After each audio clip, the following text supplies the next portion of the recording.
Hello viewers, આપ સૌને મારા જય શ્રી કૃષ્ણ.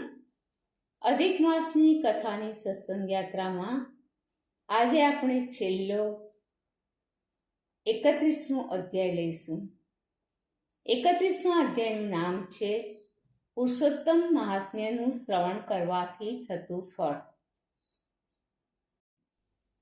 સૂત બોલ્યા, હે બ્રાહ્મણો, એ પ્રમાણે પતિવ્રતાના ધર્મો સાંભળ્યા પછી નારદ મુનિને બીજું કંઈ પૂછવાનું મન થયું. તેથી તેમણે પુરાતન મુનિ શ્રી નારાયણને નીચે પ્રમાણે કહ્યું.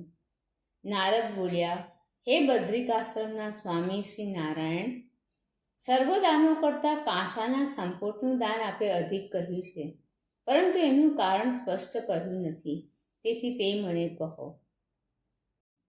શ્રી નારાયણ બોલ્યા, હે બ્રાહ્મણ નારદ, પહેલાં એક વખતે પાર્વતીજીએ આ પુરુષોત્તમ માસનું વ્રત કર્યું હતું.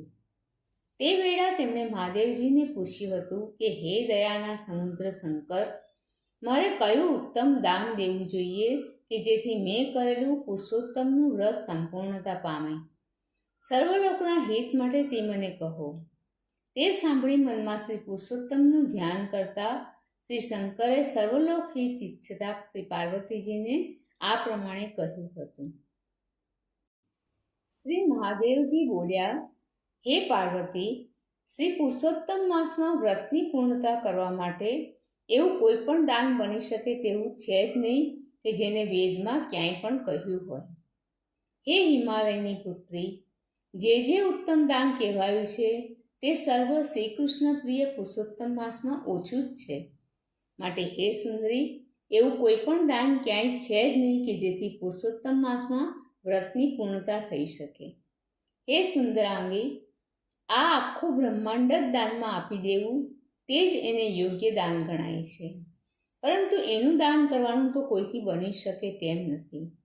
તેથી હે સુંદર મુખવાળી, એ બ્રહ્માંડના પ્રતિનિધિ રૂપે કાંસાનો સંપુટ કરવો, તેમાં હર્ષપૂર્વક 30 માલપુડા મૂકી તેને 7 તાંતણા વીંટવા અને પછી વિધિ પ્રમાણે પૂજા કરી વ્રતની સંપૂર્ણતા માટે કોઈ વિદ્વાન બ્રાહ્મણે તેનું દાન કરવું.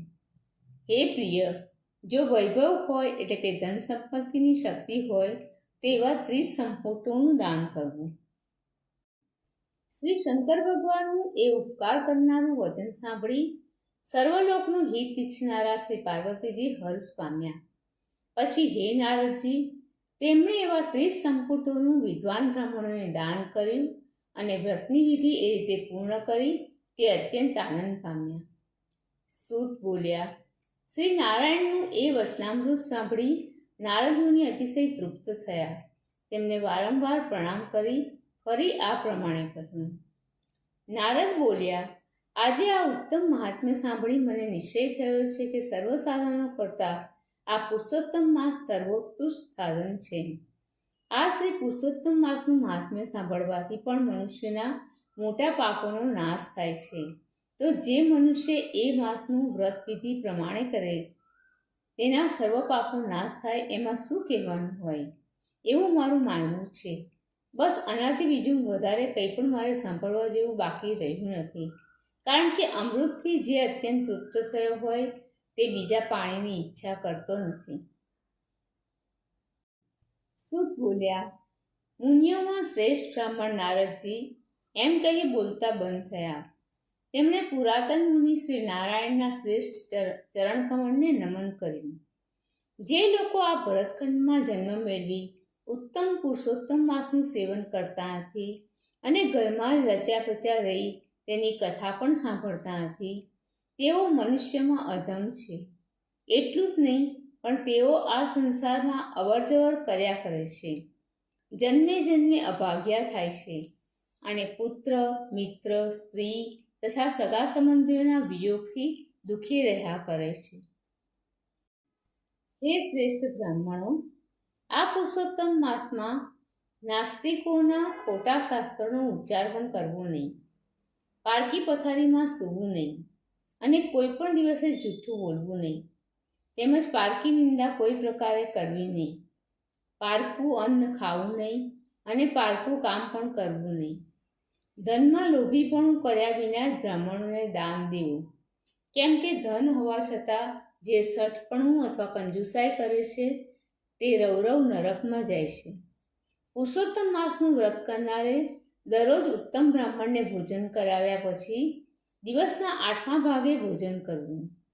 જે લોકો ભક્તિથી પ્રેમપૂર્વક તથા વિધિ પ્રમાણે પુરુષોત્તમ ભગવાનની નિત્ય પૂજા કરે છે તેઓ લોકોમાં ધન્યવાદને પાત્ર છે.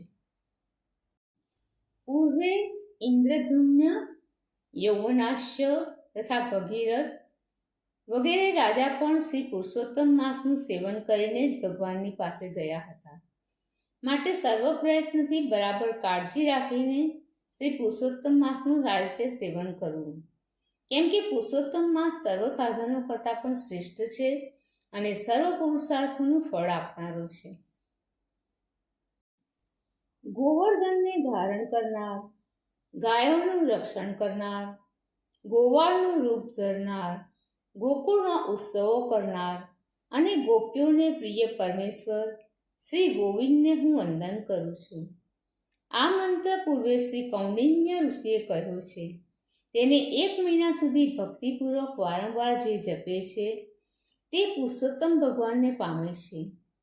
નવા મેઘ જેવા શ્યામ, 2 ભુજાવાળા, મુરલીને ધારણ કરનારા, સુશોભિત પીળા વસ્ત્રો પહેરનારા, સુંદર અને રાધિકાજી સહિત શ્રી પુરુષોત્તમ પ્રભુનું ધ્યાન કર્યા કરવું. કારણ કે એમ વારંવાર ધ્યાન કર્યા કરતો જે મનુષ્ય આખો પુરુષોત્તમ માસ ગાળે છે અને ભક્તિથી શ્રી પુરુષોત્તમ ભગવાનનું પૂજન કરે છે તે પોતાની સર્વ ઇષ્ટ કામનાઓ પ્રાપ્ત કરે છે. હે તપોધનો, આ પુરુષોત્તમ માસ મહાત્મ્ય ગૂઢ પુરાણો કરતાં પણ અતિશય ગૂઢ છે અને જેની તેની આગળ કહેવા જેવું નથી.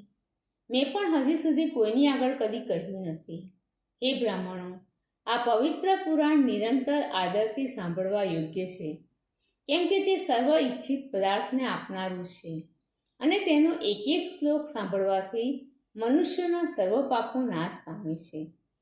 હે શ્રેષ્ઠ મુનિઓ, ગંગા વગેરે સર્વ તીર્થોમાં સ્નાન કરનારાને જે ફળ મળે છે તે જ ફળ આ પુરુષોત્તમ માસ મહાત્મ્ય સાંભળનારને પ્રાપ્ત થાય છે. તેમજ આખી પૃથ્વીની પ્રદક્ષિણા કરનારો પુરુષ જે પુણ્ય પામે છે તે જ પુણ્ય આ પુરુષોત્તમ માસ મહાત્મ્ય સાંભળનારો પામે છે. આને સાંભળવાથી બ્રાહ્મણ બ્રહ્મતેજવાળો, ક્ષત્રિય રાજા તથા વૈશ્ય ધનપતિ થાય છે અને શુદ્ર ઉત્તમપણું પામે છે. એટલું જ નહીં, પરંતુ બીજા ભીલ, કોળી, વાઘરી અને પૂર્ણ જાતિના લોકો કે જેઓ પશુઓ જેવું જીવન ગાળનારા છે તેઓ બધા પણ આ ઉત્તમ મહાત્મ્ય સાંભળીને મુક્તિ પામે છે. જે માણસ પુરુષોત્તમ માસ મહાત્મ્યને લખાવી વસ્ત્ર તથા આભૂષણોથી શણગારી તેનું વિધિપૂર્વક બ્રાહ્મણે દાન કરે છે તે પોતાના 3 કુળનો ઉદ્ધાર કરે છે અને જ્યાં ગોપિકાઓથી વીંટળાયેલા શ્રી પુરુષોત્તમ પ્રભુ બિરાજે છે તે દુર્લભ ગોલોકમાંથી જાય છે. જે માણસ આ પુરુષોત્તમ માસ મહાત્મ્ય લખીને પોતાના ઘરમાં રાખે છે તેના ઘરમાં સર્વ તીર્થો નિરંતર વિલાસ કરે છે.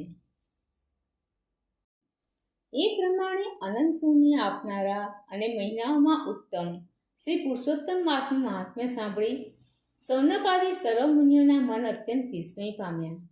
પછી ભગવાનની ચરણ સેવા કરવામાં કુશળ તે સગળા મુનિઓએ અત્યંત વિનયપૂર્વક સૂત પુરાણિકને આ પ્રમાણે કહ્યું.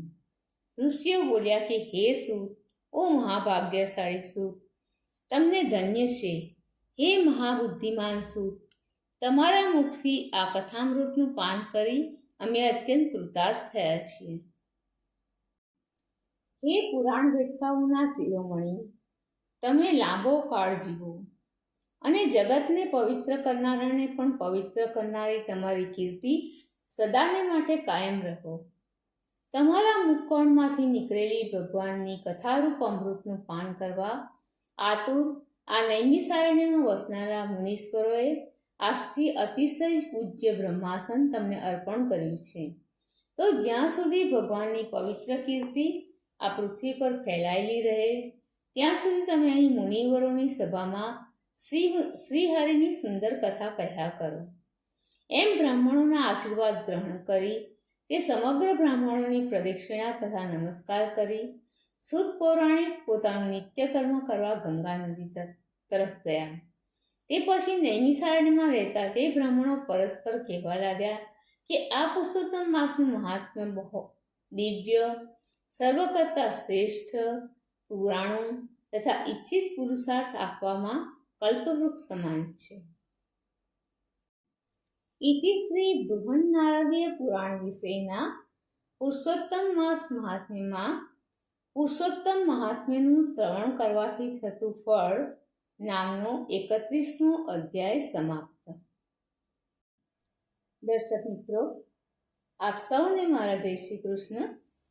આજે અધિક માસના કૃષ્ણ પક્ષની અમાસના દિવસે આપણે આપણી સત્સંગ યાત્રાની કથાને વિરામ આપી રહ્યા છે.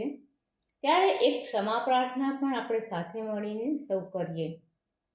શ્રી પુરુષોત્તમ ભગવાન કરુણાના સાગર છે, દયાના ભંડાર છે.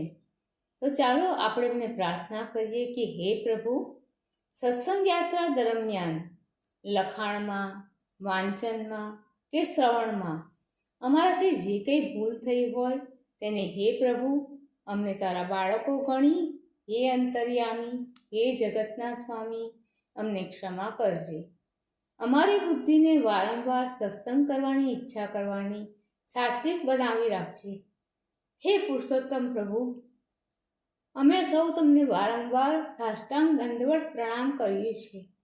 તારો કૃપા પ્રસાદ અમને સૌને અર્પણ કરજે. બોલો શ્રી રાધા પુરુષોત્તમ ભગવાન કી જય.